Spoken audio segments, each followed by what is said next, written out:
I'm thinking of Dan Aykroyd as a Jamaican. Me too. Jimmy, how you doing? Doing good, bro. Same old same. Ladies and gentlemen, welcome to Mostly Peaceful. I'm Rob. I'm Jimmy. And we have a guest for the first time ever. Ladies and gentlemen, this is, do you prefer Joe or Joseph? Joe. Joe? This is Joe Little. He's a friend of ours. And we're recording in a new location. It's a beautiful building that the man just built. He was just like, I'm going to build a building. Yeah. And he built it. Bare hands and all. I wish it was that easy. Welcome. How you doing? Good, man. Thank you all for having me. Yeah. Of course. So what do you do? Who are you? Okay. So Joe Little. It's funny because not to go on this whole thing, but the Joe and Joseph thing is always like very confusing because my dad, Joseph, goes by Joe. I go by Joe around everybody, like to anybody and all my friends and all the people close with me. But anyone who's been around me with my dad calls me Joseph. So it's always one or the other. But Gotcha. Joe, Joseph, whatever. Doesn't matter. Okay. So I am now the president of Bernie Little. Nice. That was just recently. Okay. So congratulations. Like real recent, right? Yeah. Okay, nice. So congratulations, thank man. you. Appreciate that. Yeah. And yeah, so we, as you know, Bernie Little Distributors, we distribute all over Polk, Highlands, Hardy, and Okeechobee counties. Lots of different beverages for the people. Absolutely. It's a good company. Yeah. That being said, Jimmy, what's going on with you? Not much, man. Same old same. You know me. Just work, living. Still working on my website. Yeah. Taking, years because I'm just that guy. I'm never satisfied. Yeah, you're never done with I think anything you start, really. Mm-hmm. Okay. You like me where you start 10 things, then loop back and chip away at all of them. I see something I like and I'm like, I could do that. And then I do it. And then 2 days later, I'm like, I could do it better than that. Yeah. And then I do it. And I'm like, well, if I did that, why can't I make it even better? And then here we are a year later. And I've redesigned the same thing 15 times. And I think at some point I just have to do it. I tell my wife all the time, I'm very ambitious, but I won't just stop. It's one of those things where, like, have you ever heard them say that art is never finished? You just give up, right? Or you just quit. You could work on them. Yeah, like you could work, Da Vinci painted the Mona Lisa over years, right? So he could probably have just kept adding and deleting. Of course. Making it better. But at some point, you just got to go, it's done. You got to step away from it. And start a new thing. Yep. Yeah. Well, it's like this, we were talking about that earlier. This whole building, it's like we could be waiting to move into it forever. We just got to go. Yeah. Mm-hmm. Gotta go. 20 years later, you're still going to be working on it. Mm-hmm. Yep. It's a never-ending project because with great hope, you're going to expand at some point and we'll get bigger and you bought a pretty good sized property here. So I think you got room. We've got lots of room. Yeah. That's the fun part. Not knowing what we're going to do with it. We'll see. Yeah. We'll see. It's amazing, dude. It is a nice ass building. Yeah. It's beautiful. I love the whole, I wish you could see it in frame, but the whole farmhouse, kind of. I've just been excited to do this because it's just set and setting. It's just it's always been nice to be out here and envisioning the space. Yeah. It's just a good place to sit and talk. I'm like, man, I hope we can do this more. Of course. It's a perfect spot. So we're going to sit down. We're going to talk. We're going to drink and smoke smoke cigars and probably talk a little bit about politics. Are you down for that? Let's do it. All right. We're going to have to school me up. Okay. All right. So we're gonna dive in. This guy hits me with a lot of unexpected stuff here, man, that I didn't necessarily expect. Here's the fun part. Jimmy came to me a year ago and was like, I'm really watching this political stuff, and I'm kind of concerned. I was like, oh yeah, what's going on? He starts schooling me on it. Not that I wasn't paying attention, but he starts schooling me on it, and he's telling me, and he's reading more than I am.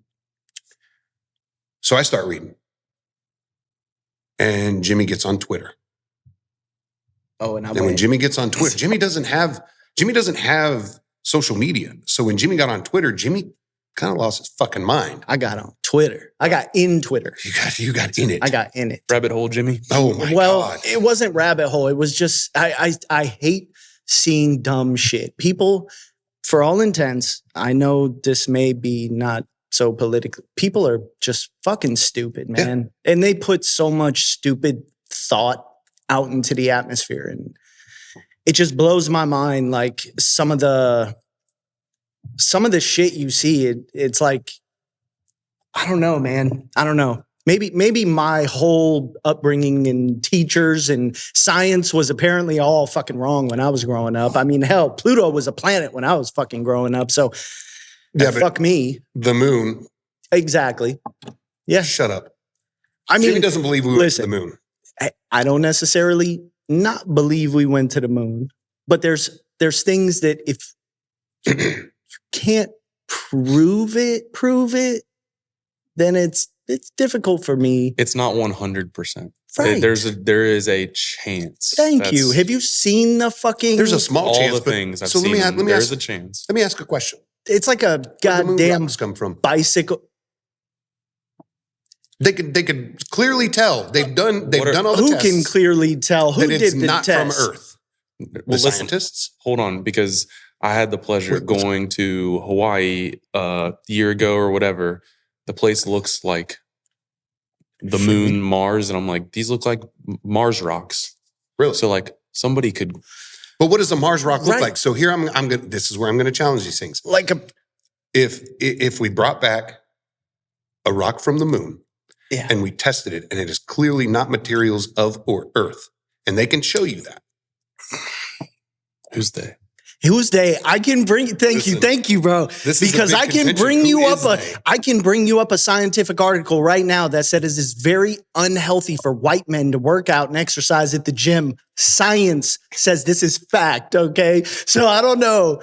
That is correct. I can bring it up. I've done it before. That's wholly ridiculous to me. But apparently science says that women were actually the hunters and we were the gatherers. So are we not believing the science now? Today's science is different than the science I grew up with, man. The science I grew up with was less religious. It was more so factual. But the science that gave us 9 planets was the science that said we went to the moon, Jimmy.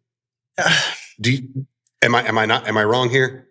To an extent, no, you're not wrong. And it wasn't science that said we went to the moon. It was NASA, and it was a political thing because we had to outdo Russia. We had to one up. A bigger thing. Yeah, it wasn't like we're going to go to the moon because we don't have anything better to do with your money as taxpayers. So we're going to do that to prove to you that we're actually doing something cool. Whereas it was more so like we have to beat race. Yeah, we have to beat Russia and China to the moon to go USA and put our flag in the moon rock, which is actually didn't we do that with the nuclear arms race?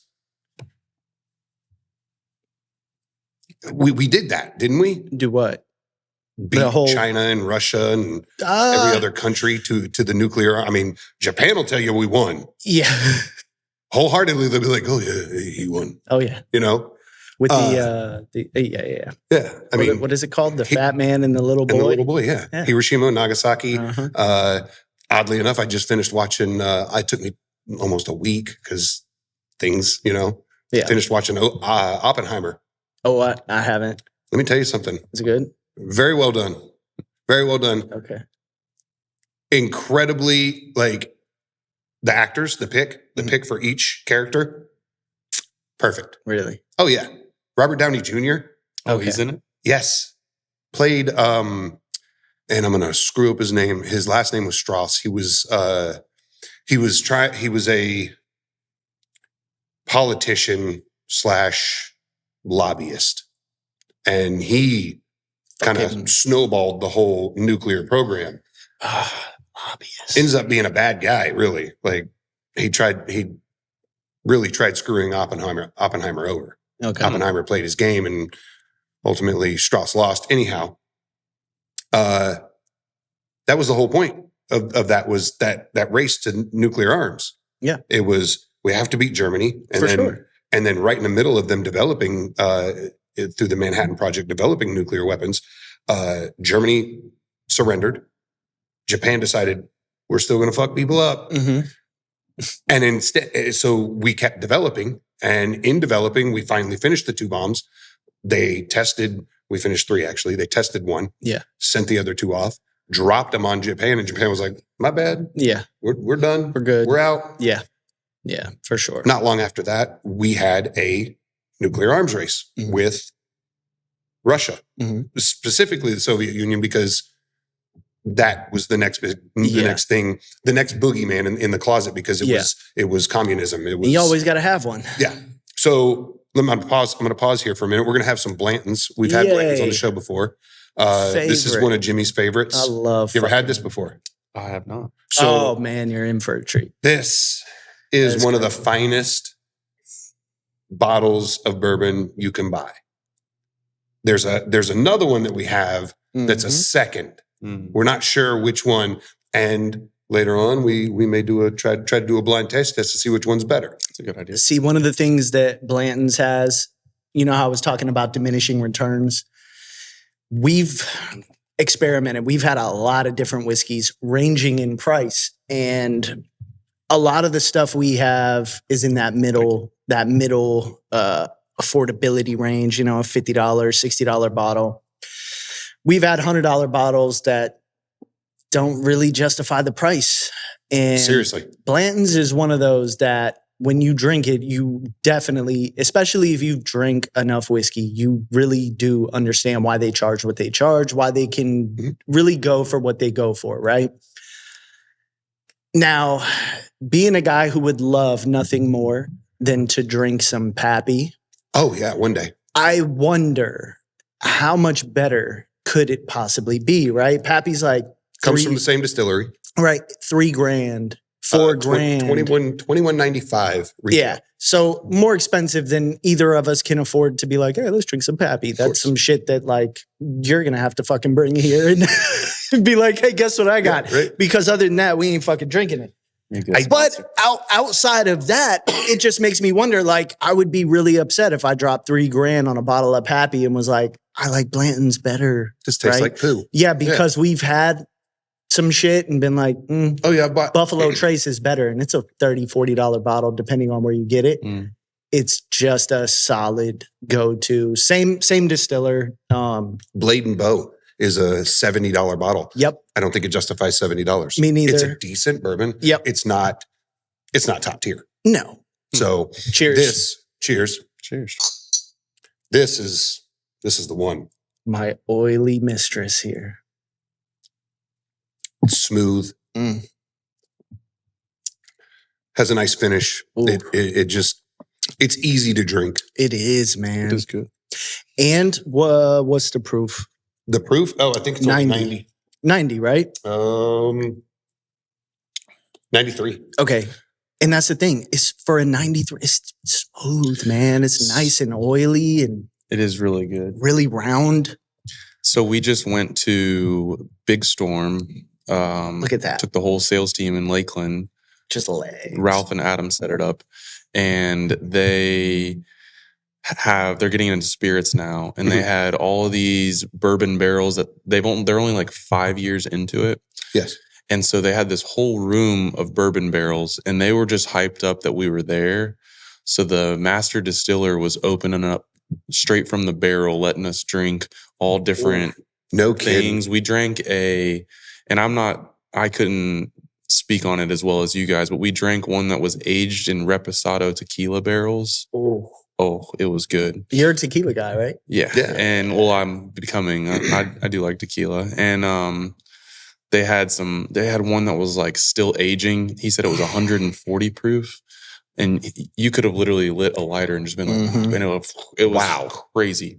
But they had all kinds of stuff. It was a really cool experience, which y'all have to make the trip and do that and get them to show you, because the master distiller, he's getting his doctorate in something to do with what he does, and he's testing for all of the distillers in Florida, like testing different process, and he's like very, very knowledgeable. Y'all would love to just sit Heck there yeah. and talk with him. You And, can be a fucking whiskey doctor? Yeah, oh, dude. he is the doctor. That's dope. I told him, I was like, when we were I dig done, it. I was like, people like you just remind me that we're just a bunch of dumb salespeople. Like we just like Right. hustle, Right. and like, but these guys were like experts. They It was cool. live, they Right. live, eat, and breathe that Yeah. stuff, you know? Yeah, I actually just found that out not too long ago that Big Storm was doing spirit. I always knew them from beer, you know? I didn't know they even Yeah, got into... They've got a pretty hefty line of vodkas. Yep. Yeah. And they flavored vodka, and then now they're getting into bourbon. That's I guess. And supposedly they have new leadership, new team, and they're trying to do more on that side as opposed to beer. So I don't know. Nice. But So, not getting off subject, you're the president of a distributorship. Mhm. So what is it that what are your plans? What do you plan on doing going forward? that's a good question. So a lot of different things, and I heard you're a bee guy. Sorry. I was a bee guy. Wait.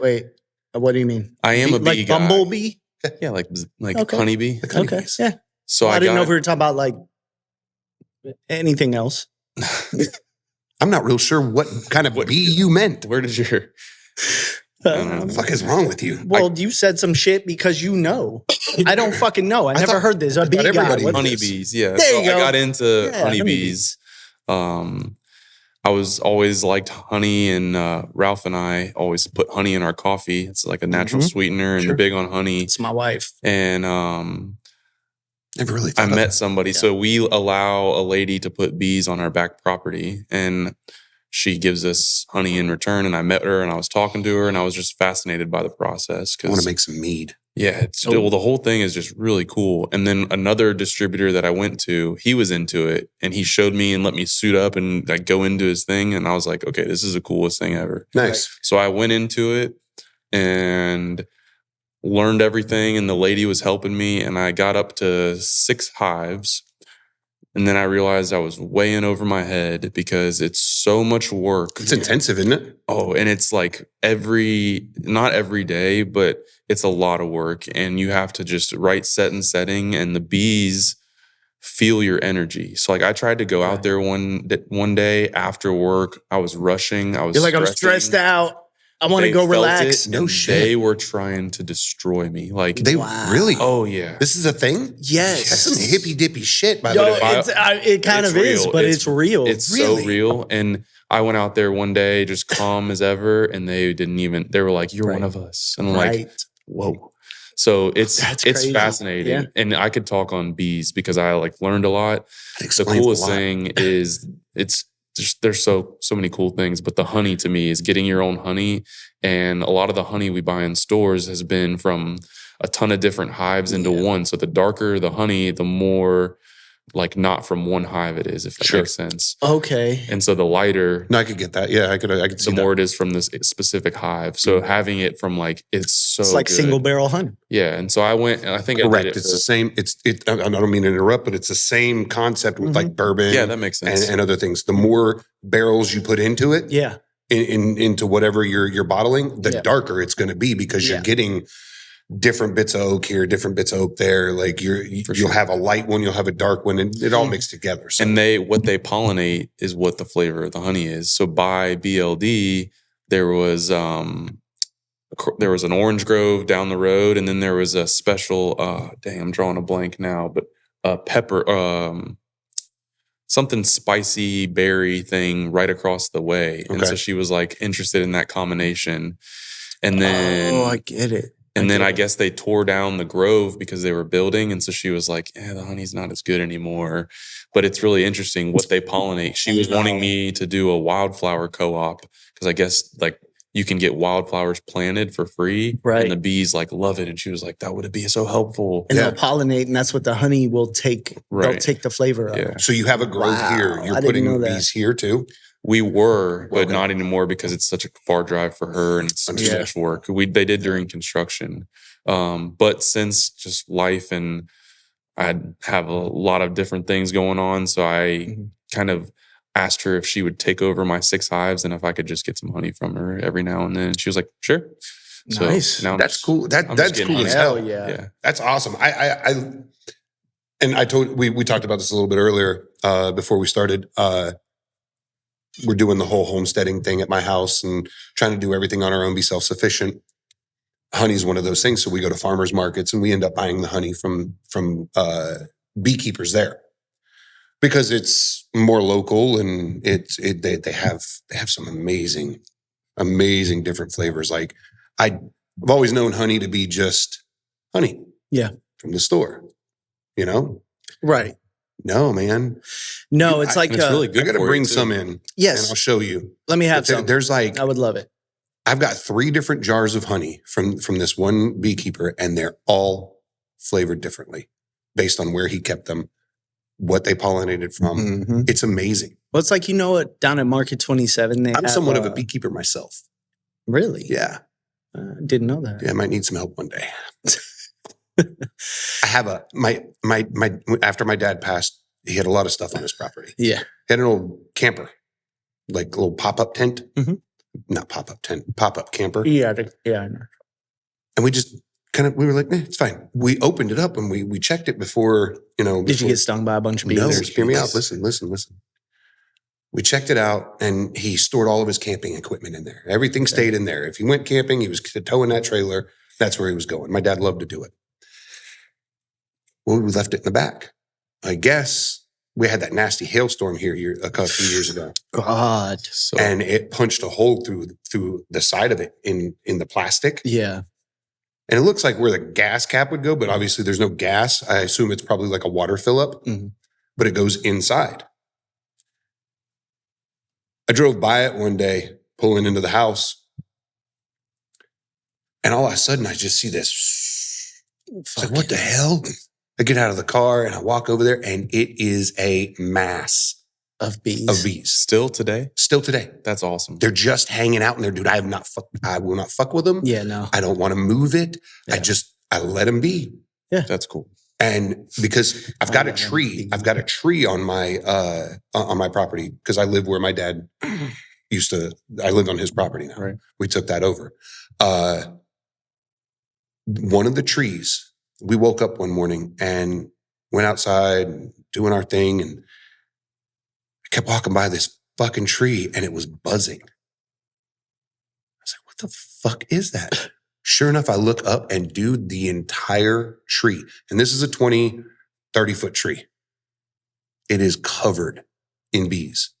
Oh. And I was like, You need to put Perfect. them, you need to get an expert and eventually, if you want to, have them move them into hive boxes Yeah. so that you can like prolong their life and also like I'd get love the to. honey out of them. Because I'd love to. what they'll do is like they swarm. So they leave their hive, they swarm to somewhere for different reasons. And then you can collect them. It's a whole process, but you can get them into a hive box and then you can have the frames and then you can set it up and then you'll collect the honey. I want to do this so badly.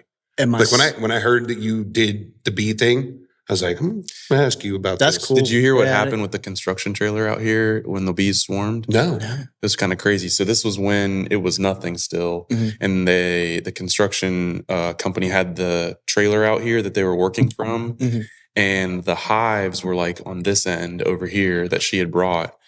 Well, I guess the trailer that they rented had residue from a former beehive on it. No kidding. And so a whole hive from one attracted box other- swarmed and left that hive and went and clumped on the corner. And the guys called me and they're like, you need to call the bee lady. We're getting stung by this bee. Like, man, we no can't shit. work. We can't so work. she had to come out and set up a box and like collect them back into the box. And she was like, Wow. they're probably going to do this again because they remember. This is the most fascinating thing. They can fly off to wherever, but they know the exact point that their hive is at. Where they came from, yeah. And even if you move the box, because I moved the hive box from one side of the property to the other, and she was like, oh, no, you can't do that. And I was like, why? And she goes, because they're still going to go to the location that it was. Oh, like they don't just magic. They don't. You just have go to the to box. train them whenever you do, right? You have to like you have to do it in a slowly. specific process to move them. Yeah, or move them to like a far enough So location it's like, that they is it a scent? Is it? It is. And it's like it's really about the queen and the smell, and they have all these different smells that they like remember. They're so smart. That's fascinating. That's crazy. Yeah. I love that. Like that's. I think. What about like killer bees? You mean like? Yeah, like bringing them over. Like the murder hornets? No, worse. Like Africanized. Have you ever seen those things? Yes. Oh, they were massive. Africanized. Like Yeah. African. You never heard of those? Africanized killer bees. Come on. Yeah, dude, that was a whole. And then we can like. That was a whole thing. They were coming over from. Killer bees. Yes. I remember that now. Yeah. Not and the then rapper. you can like you can like Killer Mike. oh, you know Killer Mike? Come A on. little bit. Come on, man. That's It's awesome. my guy. Yeah. Where Talking about bees. Yeah, So I don't yeah. have We got- beehives anymore, but I have all the equipment. So Okay, nice. that's help you fucking that's cool as shit. and the dude. resource, the lady would love. She was loving teaching me about it because So many then maybe people that you are like, can- "Oh my god, I'm so interested." Tell her about your situation. Yeah, maybe maybe she she can can- help you out. She with, for sure would. I'd gladly pay her. Like, that would be I don't. dope, dude. I don't want. And then maybe she could tell you like, this is what you need to do. Yeah, she'll assess it. And I help got to get rid of the trailer. Obviously, right, like, but you can't. You don't want to fuck with the I don't- bees. You want to keep them. Look, I think bees are super important. They are. As They are. much as I'm not a climate guy. I don't like. I kind of adapt the old Dennis Leary phrase.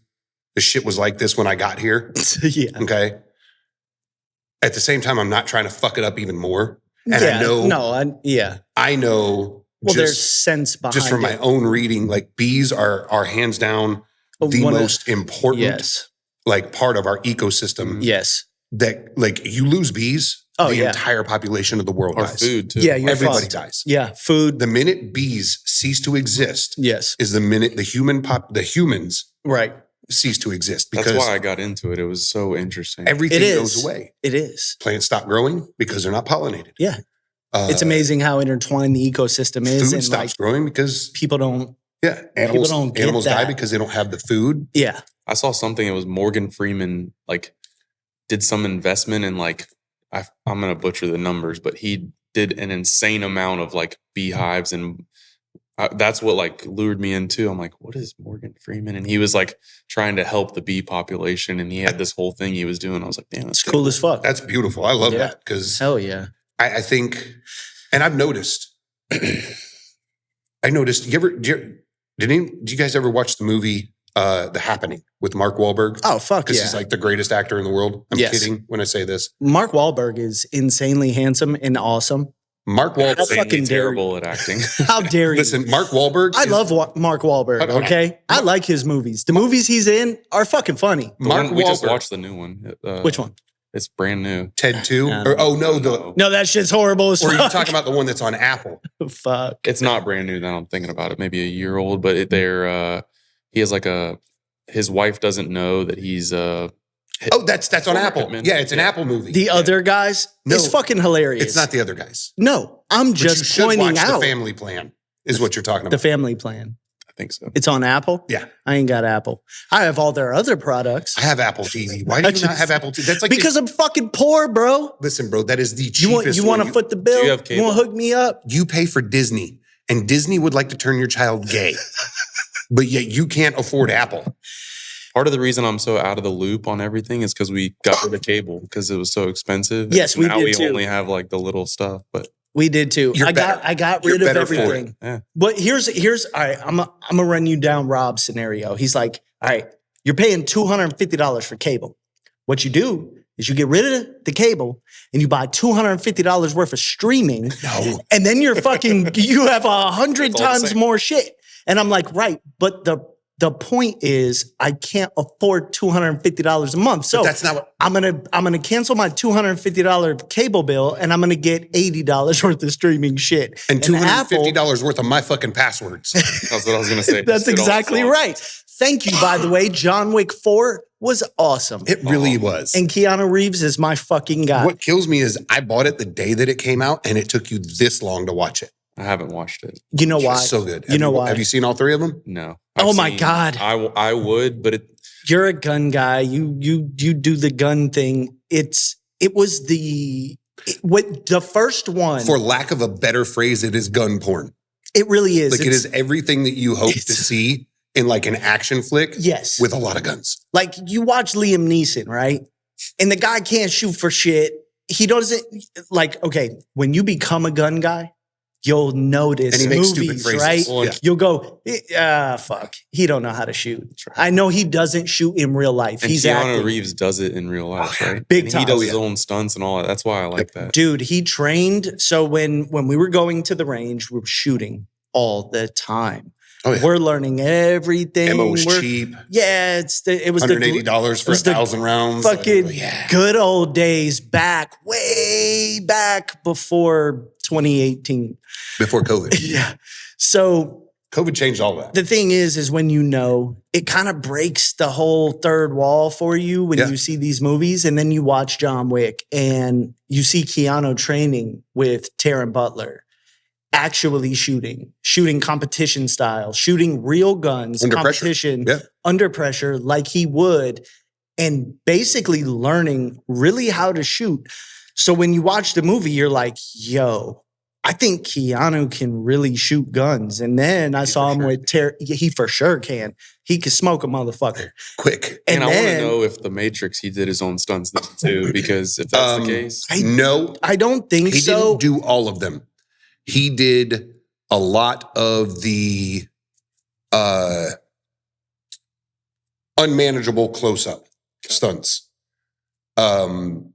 The wire work and stuff like that, Yeah. he had a guy swinging. Hmm. And that was because the studio and the directors wouldn't allow him based on insurance purposes, right? He put his own money into the Wick movies, which gave him a say. God. So now, if he wants to do his own stunts, he is more than welcome to, because it is not it is not necessarily an insurance issue for them, right? You know, So him rolling down, which I'm going to spoiler on, the fourth one, him rolling down 50 flights of stairs. yes. That's him rolling down. 50 Yo, flights that of shit was stairs. insane. It I'm was like, a constant ass whooping It as was- he's going up. Yeah. Like it's it's probably like the longest flight of stairs in Paris or some shit. It is literally the longest flight of stairs in Paris. It's something like 100-foot, like not vertical, but like 100-foot grade, right? It's I don't know what the grade is on it, but it took him 15 minutes to get up those stairs. Yeah. Because of the ass whooping he was being served. Yeah, Oh, it's dope, dude. Yeah, it's dope. It's and it's fun. one of those movies where you just enjoy how well the gun fu is put together. And, There it is. And that really is what it is, right? So when I saw John Wick, the first one, I'm like, yo, this dude just smoked an entire fucking cast of characters over his dog. That's my guy. Yeah. I love you, bro. Yeah. Like if you do that because your wife died, she gave you this puppy. Some assholes murder your puppy and you just fucking assassin these assholes. That's me. That's me in my brain, Straight action. right? Oh, it is. That's why I like the Matrix. Just straight And- action See, like that. So I I'm a started. Matrix guy. I love the Matrix. Yes. Me too. Until you get like, okay, with me, John Wick 1 through 4, I'm in. Matrix like 7, I'm like, by the 15th Some of the one. There's there's only the action four. is unnecessary. Well, the there's only fourth 4. one must have sucked because I was out. If you by haven't then. watched the It's fourth one, you should. Maybe it was the third one. I was like, And we'll dive into this for a minute because the Matrix movies, I'm a Matrix person. My wife Mhm. literally fucking hates it. She does not care about it. I think women in general, because my wife is not a fan of The Matrix. That's some like She dude barely shit. lets me watch it when I want to watch it because I will just watch that movie at random. It's like dudes playing. I would too. This dude's playing video game type shit. Your wife is always like, "Oh, the fucking Matrix. Can we watch like a rom-com?" That's exactly why I haven't watched Playing it. Call of Duty Because it's again. like Yeah. I don't have the time to sit and watch by myself, so I got to watch it. See, with her. It's fun like, fact, eh. my wife can smoke a motherfucker. She is just as much. I'll wake up tomorrow and she's like, "Babe, when the fuck are we going shooting?" Yeah. That's like my wife is a beast, bro. Right, it's cool. It's cool as shit. I've been asking for He's been months. asking me forever. I'm just like consumed with stuff. And I apologize. You know I love you, bro. And like I feel like you don't make any time for me though. I'm gonna make it real uncomfortable. I really tried. Just got a new puppy. So, long story short, No, the reality of it my is dog, like, my we do dog this on the passed weekends. away. He was my boy. That's why I said the John Wick thing with my dog. My dog is I don't have a kid. My dog is like my everything. Yeah. Aside from my wife, we just got a new puppy. It's hard as hell because I'm old, but you're still older than me. Ooh. That stings. It stings. Did you know that Jimmy and I are the same age? Kinda. For now, right? He's a month. Technically- he's a month younger. Technically, he's older than me. He's a month younger than me. A lot older than me. That's like me and Shane are 7 days apart. So Nice. like I say, you're 7 days older than me. Yeah, Jimmy was born in March, right? May. Sorry, so he's a few months younger than I am. But Yeah, I'm just a lot younger than you are. You can tell by my glorious beard and fair skin. well, that's kind of my point. Was like you're wholly grayer than I am. Hey, Jimmy, why don't you take off that ball cap? That's okay. I got my headphones on. No, Or you pointing out the fact that I'm bald. no, you're horseshoeing, Jimmy. I have a Well, I've had a bald. receding hairline since I was 20. Like, I go back to the old joke. If you were in the military, you'd salute like this. That's okay. Because Anyhow. when the shit hits the fan and you get smoked by a horseshoe, Oh, wow. you're going to be like, oh, shit. No, we're on the same team, Yeah, I was Jimmy. about to say. That's right. We're on Teammates. the same team. It's true. But Anyhow. don't fuck with me. So so you've been looking into doing your own podcast now, huh? Yeah, so I don't know what I'm gonna call it, but It's a fucking hell of a segue. I'm sorry. yeah, no, that's cool. No, but it's good. Uh, Interesting. I want to record conversations, so logically a podcast, and I have a whole idea. Started getting the equipment, and that's obviously why I was interested in talking with y'all, is picking course. your brain on it. And I've been talking to you a little bit about it, but yeah, I have my goal is to record one episode this year. And so I think that I can do more than that, and it looks like I'll be able to, but I just wanted to realistically set a goal of like, I just want to get one episode or So- one recording this year. So let me ask you this: Are you doing audio and video or just audio? Yep, audio and video, because so the whole principle behind what I want to do is it started out like life lessons to my younger self. And I like think about that all the time of like what my younger self needed to hear. And now that I've had a son, I fucking love that. it's been very clear with my son and all the stuff we talk you're a about new the dad. world. Yeah, he turned 2 relatively new, so he turned 2 at the end of January. So Oh, that's right. He is older than my daughter. you know, Wow. I thought. Yeah. I thought they crazy. were Time's close. flying. But Yeah, she turns 2 in July. I've learned a lot and had to go through a lot at a very fast pace, and like part of the world we live in is there's so much, it's so complex that like I think about my son, and who knows by the time he comes, who knows what's going to happen in 20 years. But I think about if my grandpa or my dad, back when he was hustling and getting after it and going through life, if he would be sitting here talking and doing this, Yeah. I would listen to every second of Yeah. it. If you'd the had the 100%. options over. Had the 100%. opportunity, the Yeah. technology, Yeah. It's yeah. opportunity and technology these days. And I wholeheartedly agree with this because being an 80s kid, I'm a high school dropout. I actually love that. Who taught myself everything through the internet. I learned every bit. I've always been an artist, but I never knew how to do the technical aspects of what do you use to do graphic design? I could paint, I could draw. What do you use? I would look it up. I would read. Back then it was forums and chat rooms, but long story short, I learned everything from everything I was interested in and everything that taught me what I wanted to know off the internet. Even now, setting up the podcast, I would go to YouTube and how do you do this? How do you do that? And I would read and research. That's my life.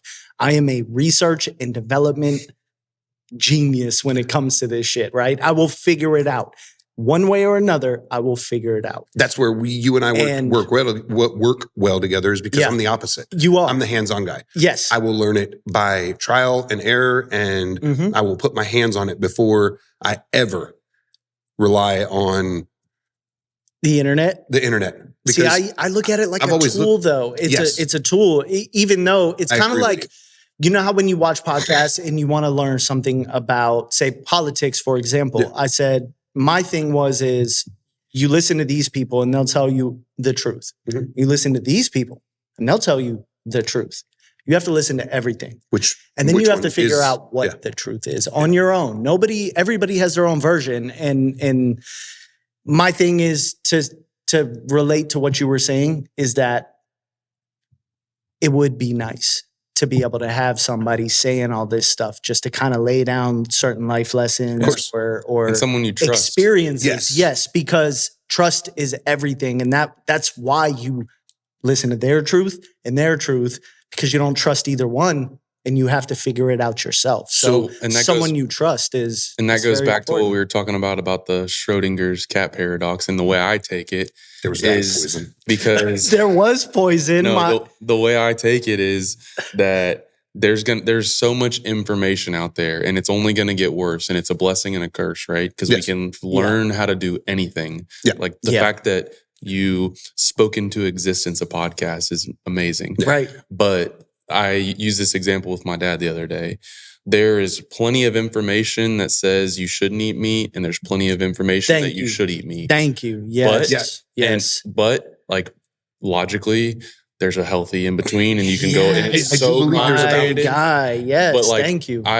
For in that example, like I just want to say what I did and what worked for me, and it may and that's the whole concept behind what I want to do is like in a crazy world that's getting more and more complicated. You can listen to me only the Father. Yeah. And you can listen to me only, which is not realistic. Like your son's going to obviously probably not listen to anything I say or whatever. But to a degree when they're young. At some point, this is just from my lens and there's more out there, but maybe this will help you. Or maybe this will help somebody. Yeah. So no, definitely. But leaving that kind of legacy behind for your children, I think is an immensely important thing. Yeah. I think kids today, and I've said this 100 times, children are the most important thing in the world today. 20, 30 years ago, sure, there were other things because we were healthy, thriving species as far as humans go. Well, this is why it's so important for people to indoctrinate your children because look at how they're indoctrinating your children. This is point in case to what you're saying as far as leaving this for your son. Look at how they're indoctrinating your children. Look at what they're saying. Sterilize. Yes. Right. You're not a boy, you're a girl. You're not a girl, you're a boy. Yeah. Those if things, you want to change the landscape, you have to do it over time. And the way to do it over time is to get to the kids. That's why the culture, the whole culture revolves around children. Culture changes with children. Yes. Because the children will decide and tell you what's important. Yes. And if what's you don't cool. listen, then you're just going to miss that bus. You're not going to be there for them. If you listen to them, you can go, well, maybe that's not that important. Let's put a little off ramp on that, and let's move it this direction with what you're saying. Sitting down and talking. Now, are you going to have conversations with people, or are you going to do this by yourself? Definitely conversations with people. So I'm going to bring.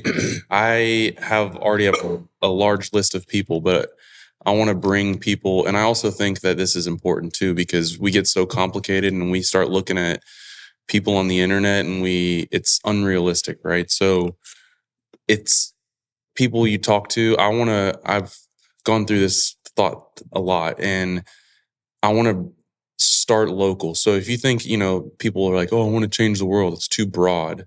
So how can you start? Well, I can start in my backyard. And so I can start with the people I know. Yeah. And so there's a lot of people around us and around me that I've learned from, and that I would like to have a conversation with them so that their legacy also lives on, because that's another thing is we come and go and like we learn all these things. It's really not that complicated, in my opinion, if you think about it. But because we don't compound off of the lessons that other generations, or we get too caught up in that. And so like there's somebody I want to talk to that has his grandson, and I've told him, like, your grandson one day would love to hear your story, but if you don't record it, you'll never know. Like there's a lot of opportunity. It's very true. And look, that was all right. So me and him, we always joke about how old we are. Thing is like you were talking about compounding off of legacy in generations past. In the 90s, when me and you were teenagers, race relations. What were you doing in the 90s? Being born. 92. This motherfucker was like, I don't know. I can't remember that far.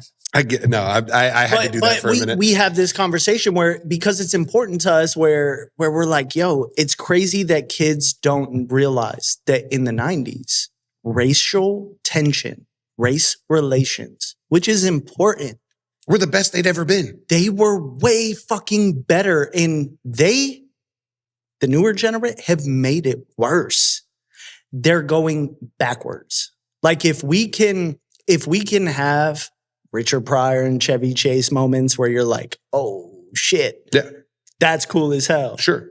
From the 80s and the 90s. And now you will be wholly canceled. Your whole life gone. Yeah. These are two of the biggest, like, dude, Richard Pryor, come on. He's an idol to people. He was down with this whole thing. Yeah. He was down, right? Yeah. And then you look at the new generation who's not learned that, like, so how do we build upon? I want to step back for a minute, because I think you went off a little bit there. To your point, having one of the biggest things that's been lost, and I think this is where you're trying to get back to, tell me if I'm wrong, is storytelling. For sure. Like one of the biggest things that is lost in our society today is your grandfather sitting down and telling you the wisdom. Well, yes. Telling you stories about how he grew up and the things that he dealt with when he grew up. And, like my grandfather used to tell me, like my grandfather served in World War II. Mm-hmm. Okay. My grandfather wholeheartedly told me exactly what he did in World War II. Yeah. You know what he did? He played basketball. He got one of the easiest jobs in the world in the ass into World War II. Right as Hitler was getting ready to surrender, he got drafted. This was a year before, right? He got drafted, spent 2 years in the military overseas playing basketball in Germany because a general walked by and goes, hey, you're really tall and pretty good at basketball. You're going to play basketball now. You're going to entertain all the other guys. And my grandfather was like, it was one of the most gracious things that I've ever been given. Yeah. I didn't have to go to the front line. He's like, but I got to meet all of the guys that did. Mm-hmm. He said, it was the most important thing in his life. Those stories are the most important thing to hand down to your children. For sure. They're life lessons. They're the things that teach us what not to do in the future. Your grandfather he lived here? My grandfather lived in Polk City, actually. Okay. See, my thing, my mom and dad, just regular working class. My dad worked overnight, or my dad worked like night shift. My mom worked overnight. Mm-hmm. Latchkey kid, right? Yeah, of course. I get off school. I come home. My mom's at work. My dad's sleeping. So, and I'm an only child, no brothers, no sisters. Thank God I was an artist, so I was able to move the microphone really abruptly. Loudly. Jesus. I was able to entertain myself, being an introvert. It didn't bother me much, but I also just took in a lot of culture from the outside. I didn't have a lot of stories. Sure. My stories were my dad catching me smoking weed or drinking at 16 years old and giving me shit and then going to work. So there wasn't a lot of time, to tell me stories. And my grandfather died when I was really young. Of course, same. I was like 12, right? And but I was 7 when we're originally from Ohio, like Shane, I'm not. And my my grandpa, guy. I Really? don't mean. Oh, that's dope, dude. What part? Macomb, Macomb. Macomb. I don't know how to say it. I don't know. And that's We moved here when I was I've lived in 7. Florida all my life. I was born in Colorado, so I don't fucking know any of that. We moved here when I was like 7, but at like 12, my grandfather died. So I didn't really get much. Yeah. I knew my memories of my grandfather are more like dreams, I'm gonna right? pop Yeah, open They're this like, bottle of Weller though. go for it. And so that Yeah, hell yeah. that right there, what you just said is the other side of the podcast idea for me is my grandpa is everything to me, right? So I want to tell stories to honor his legacy yeah. and to honor the past and talk about the present and the future, all of that. But I was in 3rd grade when he passed away, and I don't remember how young that is, but very Right. young. So course. all my memories of him were super blissful. Yes. And so now I build my image of him through other people's stories. And there's so many people with stories. Mhm. And I've found a handful of people that really know a lot about him. And I want to get them at a table, and I want to get them telling every story possible because I don't even know a lot of them. right. So right. Like real quick, because I'm not sure that like even the people that will listen to this would associate with who your grandfather was. He was an incredibly important man in this state, I think, especially when it comes to alcohol legislation and stuff like that. He had a hand in some of that stuff. Mm-hmm. I know that. Who was your grandfather, and what did he do?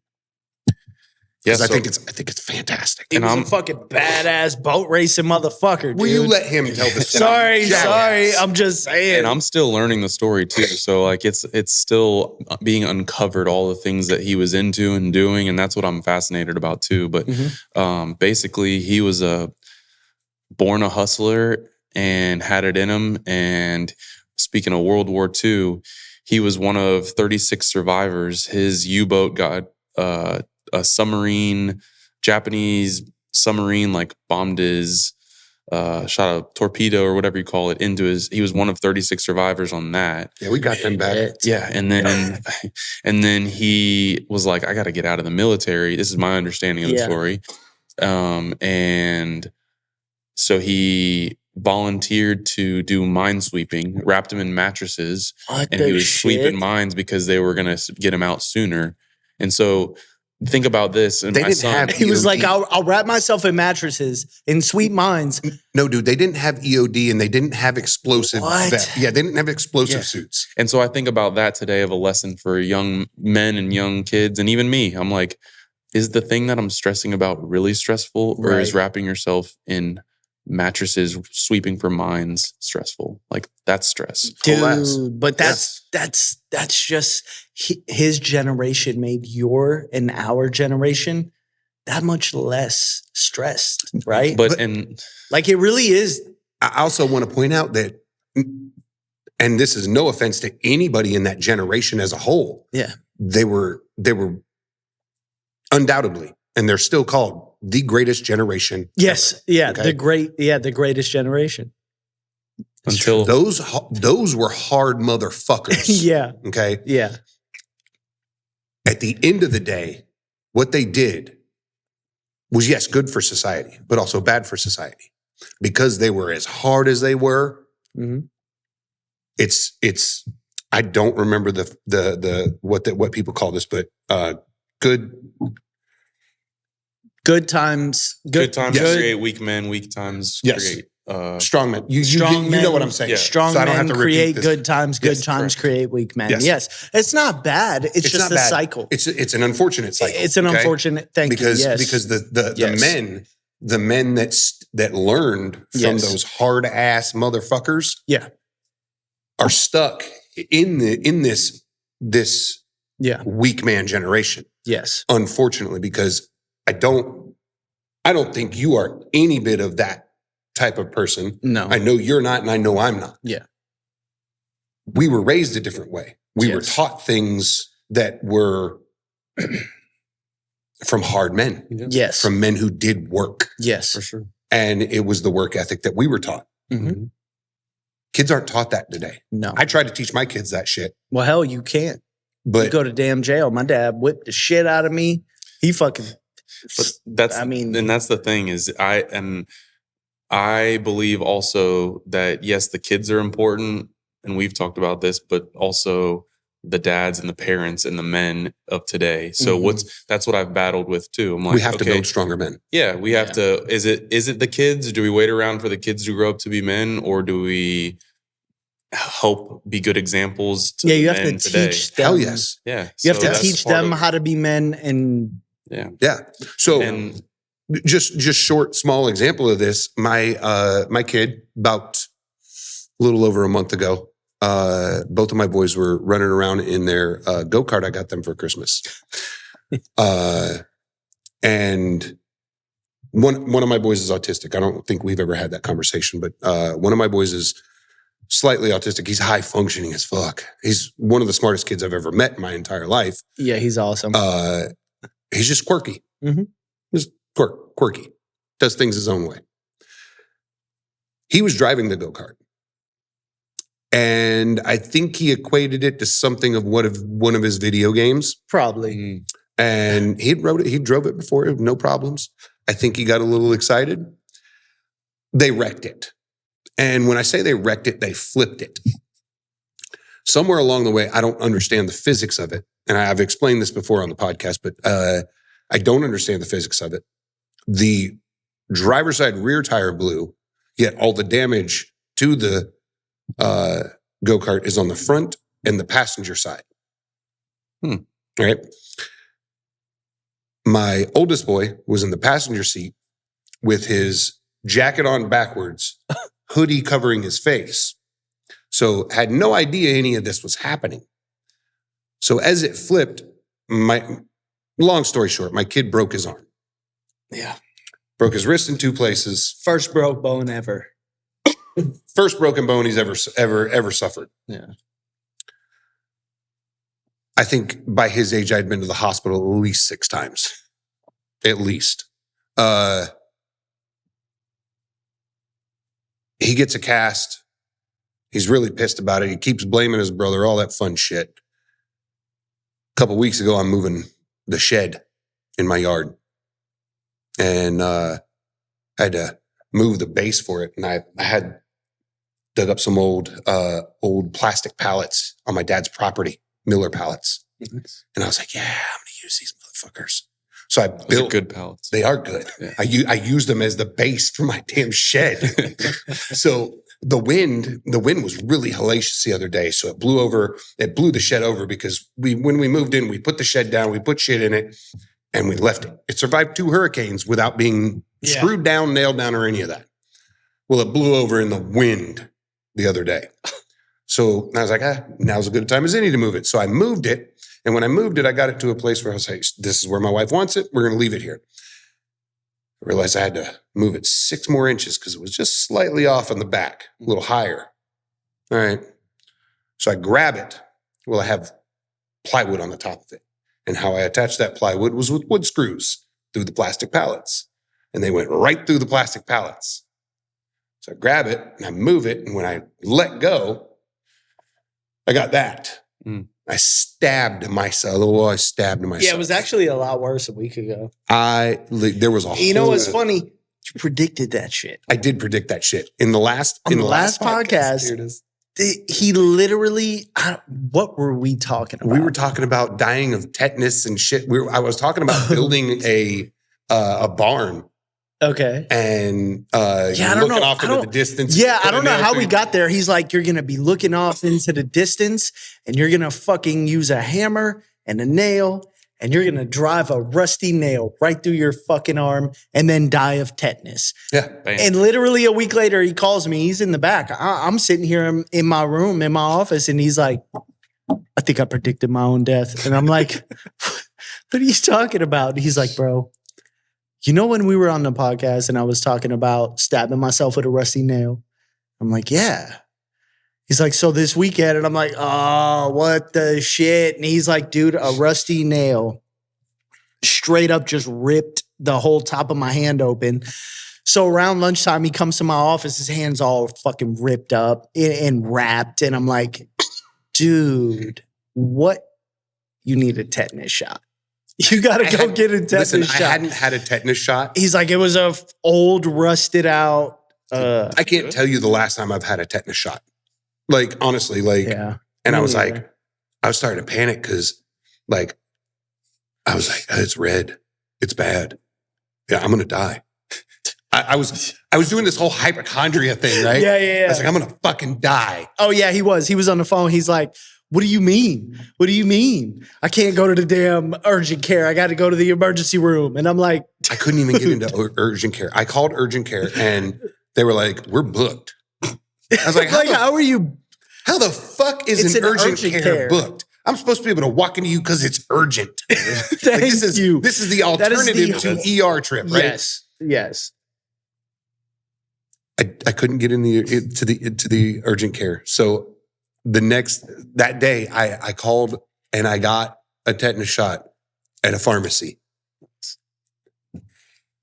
And after that, all my hypochondria went away. Yeah, you were like, I'm good now. Dude, my wife I'm was good. so pissed with me. It was unreal. My wife was so, I'm 43 years old. And at this point, any fucking thing can take me out. Yeah. Any Thank fucking thing. Like tetanus was like, I don't want to die of this. No. So I like, Listen, I'm with you, bro. I'm with you. That's a struggle we have but that he don't know. the point to this being was, a young man. I piss Yeah. wrong and I'm like, it's a kidney stone. you're not there yet, dude. And the older you get, you're like, fucking better not do that. I'm going to have to get this checked out. I'm going to have to go somewhere. And then, yeah, I mean, like when I was your age, I was skinny. I was. Skinny. I was skinny. I weighed $160. Yeah. That's pretty scary. Like, yeah, I was skinny.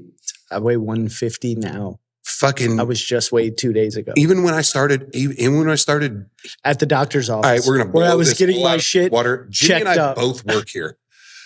That being said, when I started here, I was skinny, and I stayed that way because of I have photos of you. fucking horse. I have photos of you when you were a driver. Yeah,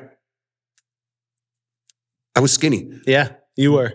sedentary. Fucking yeah, like it really takes its toll on you. It does. I've tried to find ways to be a little more. Which I'd like to talk to you about a gym in this bitch. Let's do it. I actually am working on an idea for our health insurance. Are you part of our insurance? So I have to explain something to you, and I No, don't want you to take offense to this. I am not, because it was cheaper through my wife's. Got it. So I got So- into hers. Got it. Don't hold me to this, but I can almost guarantee that when it comes down to it and you wish our insurance is some of the best insurance and the care you get and the things you get, and it's only getting better. So at some point, I can go down the rabbit hole.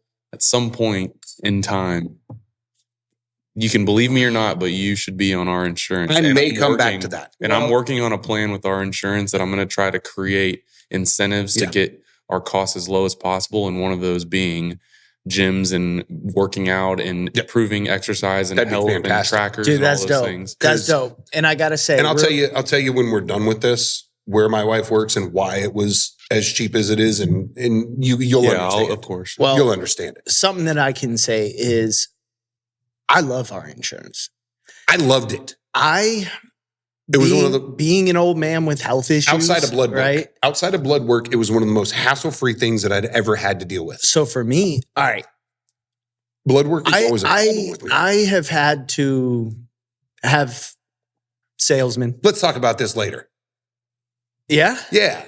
Yeah, Okay. let's get back to Okay, actual for sure, real we shit. will. But I do got to say, I'm down, dude. I like the health insurance. It's treated me well. I've done good by it. If As you're long going to as you expand know, on it, as and long be- as you know how to go. Yeah. People don't know where to go with it The and how education to go piece is through it. Right? important, It and that's what I'm is. working It on. So is. I've helped people with it, but it's difficult for them. And when you ask what I do, one of the things, I'm on the board with our captive insurance group, so we're self-insured. hell yes. Dude, that's So that's dope. one of my biggest things that is future. When you ask future planning, health insurance, and like my whole job is taking care of people. I don't need to worry about selling this, that, and I'm Yeah. starting That's to our tap job. into that. Yeah. And my job is our people to make sure that they can do their job. So Hell yeah. our insurance is a big piece of that, and the gym and all that stuff is big. But Hell yeah. Nice. and so, can I pivot back to the podcast for a second? Shit, And yeah. yeah. No, yeah. I wanted to stay there. Our No, it's segues, okay. I like our it. segues are like hard stops. That's We what I suck do. at this. That's what we No, do. that's my brain. That's how I talk. All Yeah, the time. same. But my grandpa, so after World War II, and this is how, thinking about sales and what we do, he was a hustler, and he got out of the military and was buying and selling cars and planes and got into boats and all these things. And that's how eventually he got into the beer business. Is he was into boats, and he had an airplane, and into planes. He had an airplane hangar, and he was fueling planes at the airport, and I think it was in Tampa. And August Bush, Mr. Bush, Yeah. his longtime best friend, flew in one time, and he was fueling his plane, talking to him, and he looked in my grandpa's hangar, and he was like, "What is that?" And it was a hydroplane, one of the first like boats that he had traded for. He had done some. See, I think this hustling. is where people will recognize who you and your grandfather and your father are. Yeah, so he hustled like buying and selling cars for a long time, and I have a lot of pictures, and there's stories uncovering about that time of his life. I we could love the talk idea about that it he an may hour. have been a Cadillac salesman. Like that shit sounds fucking dope. I've read stories about He owned a dealership all of supposedly, or he Oh, yeah. in Miami. I'm starting to learn all these things: a hotel, a bank, part of a bank, like all these crazy stuff. Damn, he boats. dove into it. Like he was. Right. There's some stuff that like are questionable, which is cool to me. Like if we can Yeah, sell it, yeah. let's sell it. He Yeah. might have been there might have been a whole nother thing there with Well, him that like Let's not but implicate. anyways. Let's not implicate. it's cool though. And so, Allegedly. allegedly. that's like my favorite word here. yeah. And so he was doing cigarette boat racing. Yeah. So you can take that wherever you So he drove boats really fast. yeah. And Really so fast. offshore Hold in on. Miami, like He Yeah, drove yeah. those boats, right? no. So No. well he did drive, but he didn't race. Oh, He okay. had drivers. Right. Okay. Right. And so Because Mr. Bush basically was like, I need to take a ride on that. And so they got in the boat and drove around Davis Island in Tampa. And he basically was like, I love this. Can we slap Budweiser on it? And it became the first ever sports marketing for Anheuser-Busch. So Yeah. the Miss Hell Budweiser was the first ever, Right. like, boat racing, yeah. like and it was, fast ass boat racing. but so you see, like Dale Earnhardt Jr. was Mhm. the big one. Mhm. The first ever sports sponsorship from Anheuser-Busch was the Miss Budweiser. And that was your grandfather's boat. Yeah. Correct. And so he was very successful, world records. Basically, they took over the sport, Mr. Bush and him. I've seen the trophies. And then at the end, he was like, or actually in the middle, he was like, hey, you're pretty good at this. You want to sell beer? And he was like, hell yeah. And so he bought into and ended up getting the beer distributor. And that's how Bernie Little was founded. Now, And- originally that was two locations, correct? That was Ocala and no, it was Ocala, Lakeland, Sebring, and then they had Belglade as a part of Sebring too. There was more. Okay. There was more counties. It was much bigger back then. sure. Right. And then now it is what it is. Now it's less. Yeah, it's but very segregated now. Like, yeah. There's 16 of us, 15 or 16 of us in the state of Florida now, and it's been all changing. It actually was very segregated. so I feel like it's been it's much consolidated now. more consolidated, integrated now Yeah. since you've come on between The two different branches. Yes. Yeah. Between Lakeland and Sebring. our Well, two because branches. Now, Ocala, Here's where I want to Ocala dive. doesn't exist anymore, right? It actually it's another- does. It does, but it's It is- another. It's not a family. Burning Yeah. Little No, it distributor. is. No, it's not. It is still called Burning Little, is it not? No, it's not. No? No. Because every time I Trust search me, it, it still comes up. Research and Burning Little. development. That's You're old. right. You're right. It does come up. You're not wrong there. And it talks about... That's a whole other story. Okay. Yes. All right, so I don't Yes. want to get into that then. So your dad actually told me a little bit. Yeah. Okay. Your dad's cool as hell, by the way. He is. Yeah. Yeah. He is. No, he is. He's a very, very I always down-to-earth tell guy. him, I'm like, man, every time he comes around, he makes a little time. He comes around to my office, says what's up He's to a me. people person. For He sure. is. He's Yeah. a cool guy, man. He's That's a what cool he guy. gets energized by coming back, walking around, talking to Yeah, everybody. Where I'm yeah. like, I got so much to do. I sometimes forget. I'm like, I need to slow down. Like, Yeah. what's up, man? Don't swap Like, yourself. Yeah. Yeah, don't overdo it, man. No, Yeah. You'll for burn sure. yourself out before For you're sure. his age. for sure. And Yeah. you'll never be happy with it. It's for true. sure. It's true. But some of those stories, and there's a crazy parallel there. But I met somebody that used to work for him in the airport, and he started out Him, your dad, or my grandfather? grandpa. I'm sorry, Okay. and my grandpa had a hangar in Lakeland and was like big in Lakeland with the airport. And a gentleman wrote a letter as a teenager. I think he was like 15 at the time or something like that, asking to work for my grandpa. And my grandpa hired him, and he was cleaning the floors and eventually became his driver and all this stuff. And now he is head of that airport hangar. And funny enough, he's best friends with Daniel Bailey. Oh, No no way. shit. And That's fantastic. Shout out to Daniel. Crazy. sorry. Yeah, no, But- you're good. Yeah. And so That's crazy. he's like, I have all these stories. And then he knows somebody else who used to work for him, Yeah. who was like in the military. And I met him and he was like, yeah, for your grandpa, I was really good with these. So your grandpa liked to keep me around. Like, Hell yeah. so those two guys, I'm like, I could do 100 episodes of the Oh, podcast. Dude, you getting should stories from them. absolutely Yeah, sit see? down So with that man. that's another piece. And That's then I think about too, I'm like, I want to talk to people like, But this is my advice. Simply don't censor it. Let it be the truth that it is. yeah, for sure. Let these people tell you these stories as they happen. For sure. Because if you try From their eyes too. Yes. I want their perspective. exactly, because I feel like so many people try to, I don't know, craft a narrative and craft a development of who certain people are. Let it be what it is, because And you your know- grandfather has a legacy of its own. yeah. And the cool thing is too, like I talk about my grandfather. The But- stories just help. Like I know my grandfather a little, right? We were talking about him passing away when I was young. Same with you.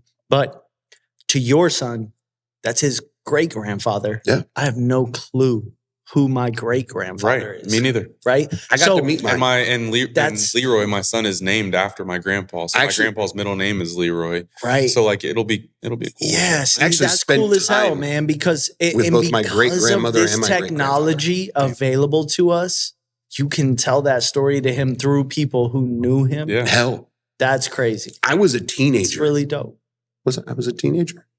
I was a teenager Mhm. by the time my great grandmother passed. My great grandfather passed when I was super young, Yeah. and this is the only thing I can remember. This is how young I was. The only thing I can remember was my mother and father. It was an open casket. We went up. So don't do this to your kids. My mother and my father took me up there, and my mom was like, "Do you want to touch him?" Whoa. No, the fuck I don't. He's dead.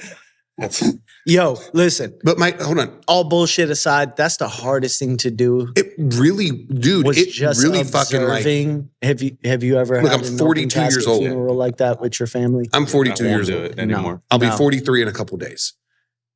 That is the one thing that sticks in my brain. It Yeah. lives rent free. For Yeah. all the little tweens out there, it lives rent free in my Right. brain. Right. Because when my mom asked me that shit, I was like, Why? fuck no. Yeah. Like, Yeah, are you dude. kidding me? Like Trauma. I get Seriously, thank like I you. felt like it was on purpose. Yeah. Like, even today, I still feel like it was on purpose. So like, hey, you want to Why- scar? Like, why, Mom? You want to scar Rob for the rest of his life? Watch this. Watch this. Watch it. Here's the fucked up part. My dad, whole ass would have done that because he would have he He'd have thought thought it was that funny. shit was funny. Yes, he'd have thought it was funny. It was Dude. my mom that did it, right? Yeah, there it is. I got mommy issues. No, I totally agree, dude. It's very difficult. Like I did the same thing. I'm not the whole like, do you want to touch him thing? That was like creepy. Too far. extra, but yeah, too far.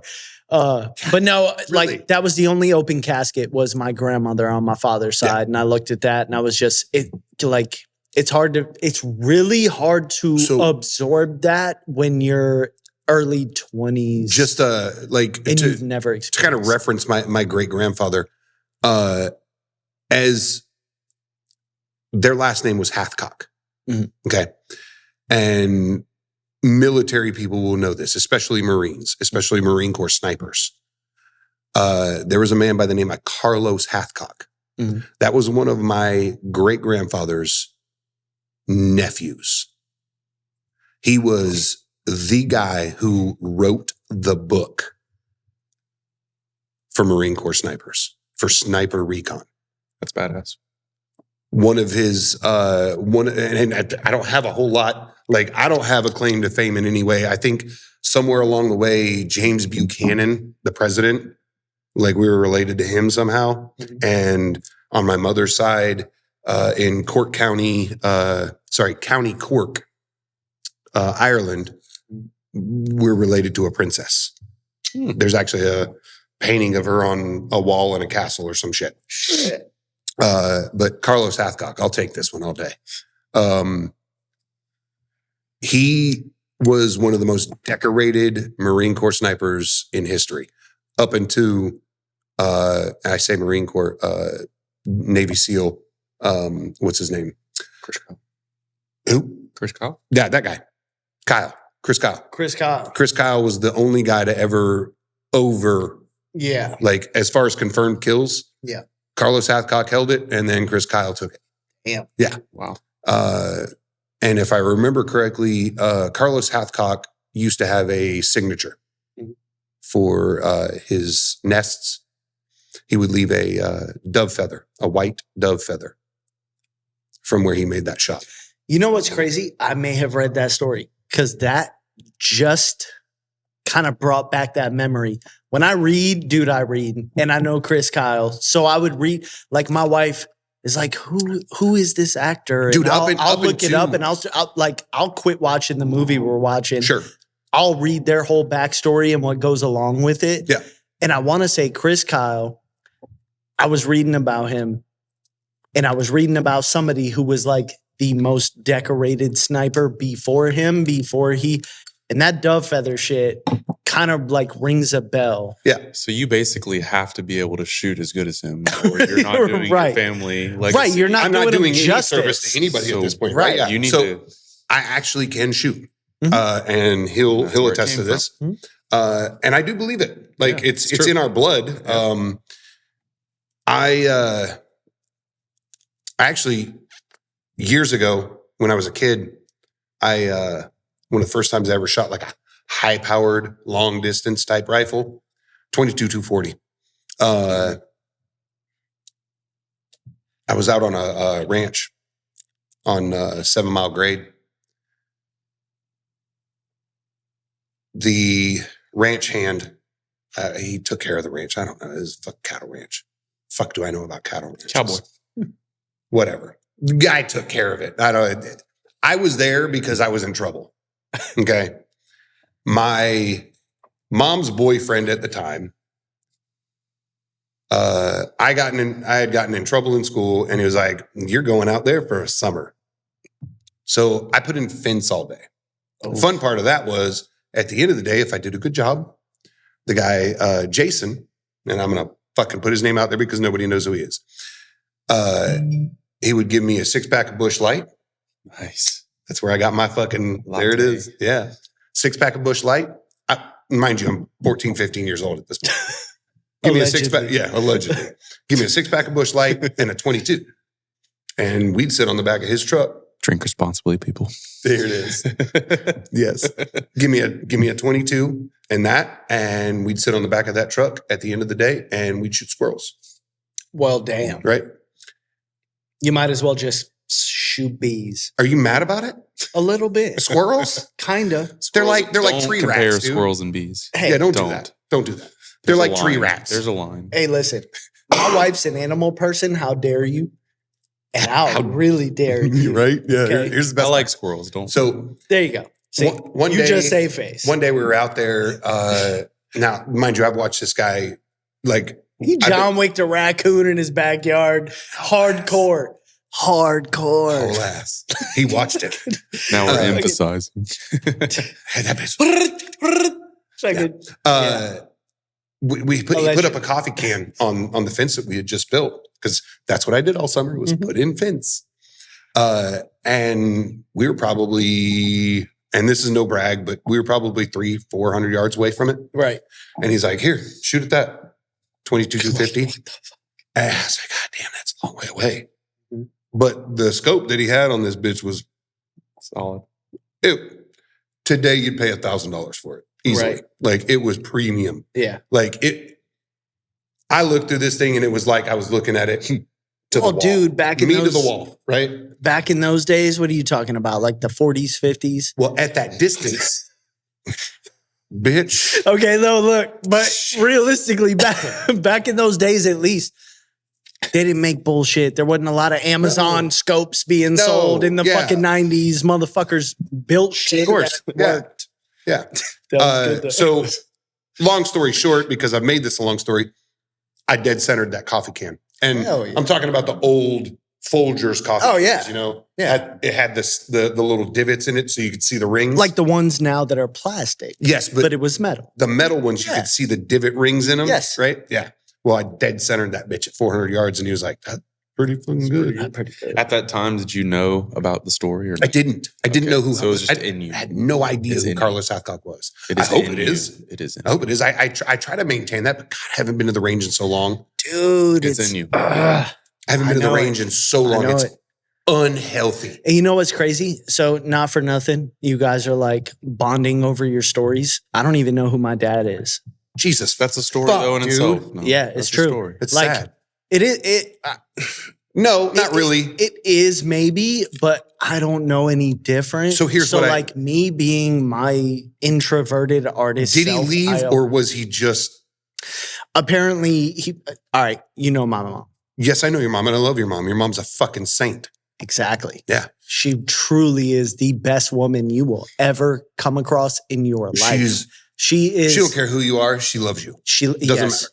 And from what I understand, he was a horrible person, alcoholic, a drunk who was violent and Hopefully, not, she made him leave. yes. Then. And Perfect. So you're better off. she didn't really, dude. Listen, I'm I'll tell wholly you like better this. off because my I'll tell you like stepdad, this. like I don't know my dad, And I call dad. him by name. Al Yeah, me is too. one of the greatest yeah, and scariest men I've ever met. That's yeah, his stepdad. Yes, he's Yes. a giant. Yeah. He is a giant, scary man, yes, but he's the gentlest man you've ever met.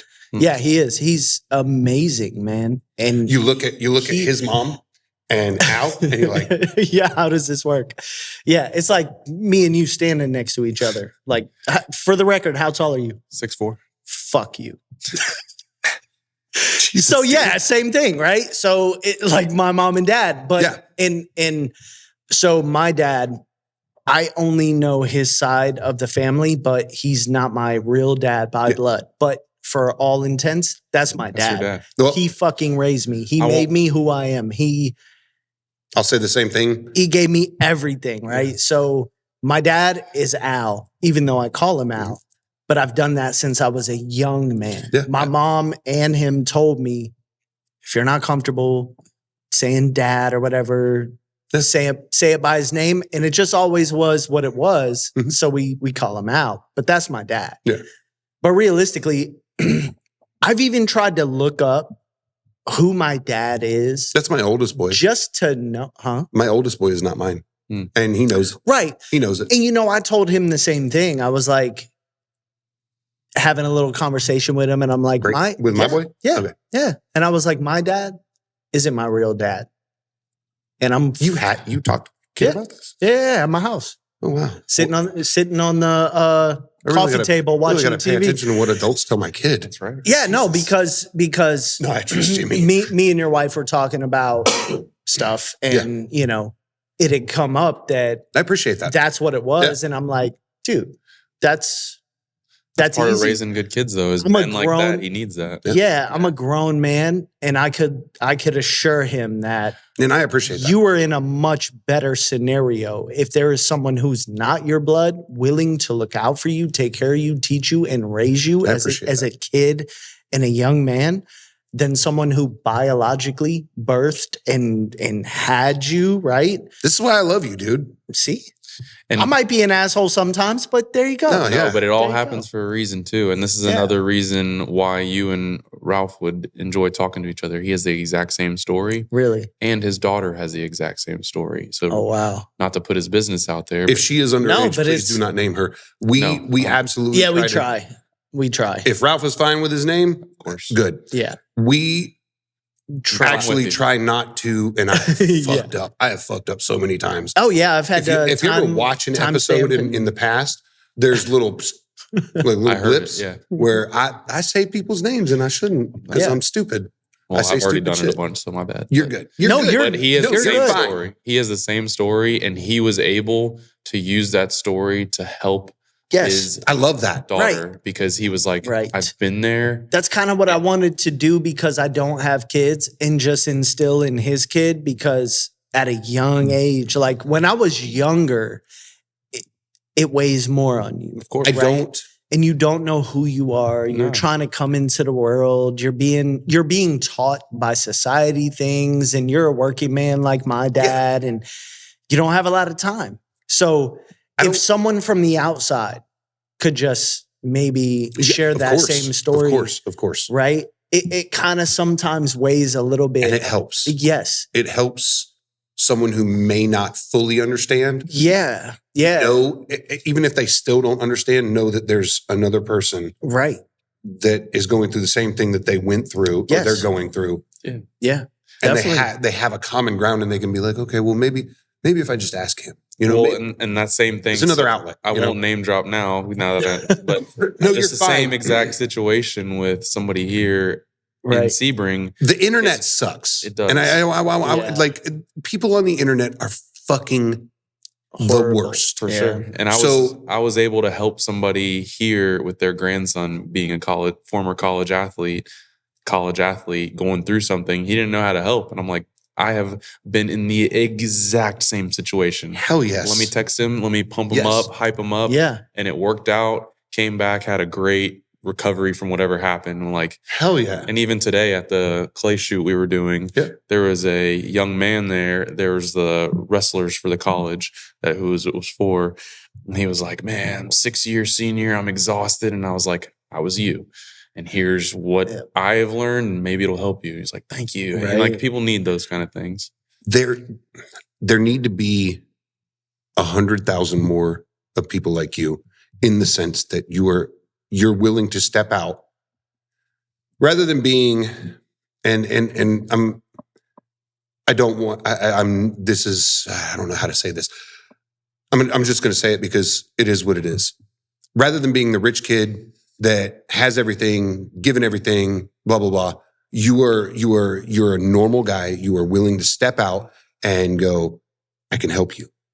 You have a child now where you're like, there's important things in this world outside of whatever. Mm. You being a mentor. Did I say that right? No. Tomato. But it's okay. We still You love being a person that will step out and willing to help someone in need in that sense. Yeah. With mentoring or just advice in general. Yeah. I need 100,000 more of that. Man. And I say that like that's literally the most important thing that could happen in this day and age because you don't have that. You have guys like us who are willing to teach. Yeah. We are at such an age gap Yeah. that we don't understand kids. The youth. Yeah. I don't. I know. struggle with my kids sometimes. It's difficult. I try it really to understand is. him, and he frustrates It me is. to no end. And I work on it so much. And it's difficult for me. I don't have gotta kids. tell I you. talk to kids like they're adults. Sometimes- And I'm like, stop being a bitch. Sometimes I have zero patience. Sometimes I have Yeah. zero patience. Other times, like I have to catch myself. I have to physically work on it every day. Yeah. If you do it naturally, I think you're one of the most important things that can happen to kids today. Teaching them morals and values. Like that's important. You know, one of the things that I would think about, and this kind of relates to, you know, what I was talking to your kid about was like when I was growing up, just the fact that my dad was my stepdad, I always wondered if the negative things he did to me was because he was my stepdad and not because my dad, right? Yeah. And now that I'm a grown man, I look back on this stuff and it's like, no, this is just a man trying to teach me to be a man.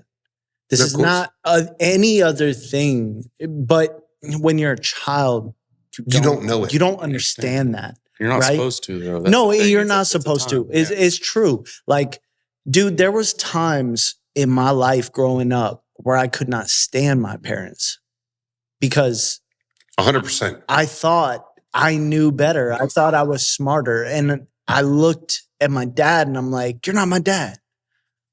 Why are you doing That's the meanest thing you could say to a No, step it really is. Yeah. It really is. But you're not it's my true. mother. You're not my father. Right. Holy No, serious. fuck. Right. It's horrible.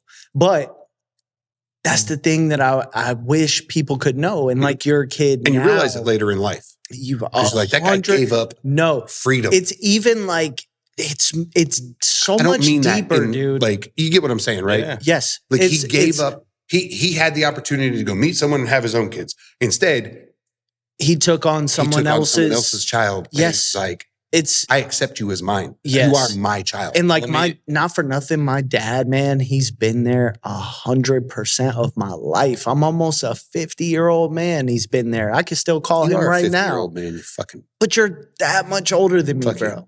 Well, let me. Still fucking old. But you know what? Look at this guy, man. He's fucking young as shit. he is young. You were Young. both old ass I'll dudes. say How many He's more like, kids what you gonna the have? fuck am I doing here? This guy's like, God I'm gonna have willing. seven. Maybe one. Seven.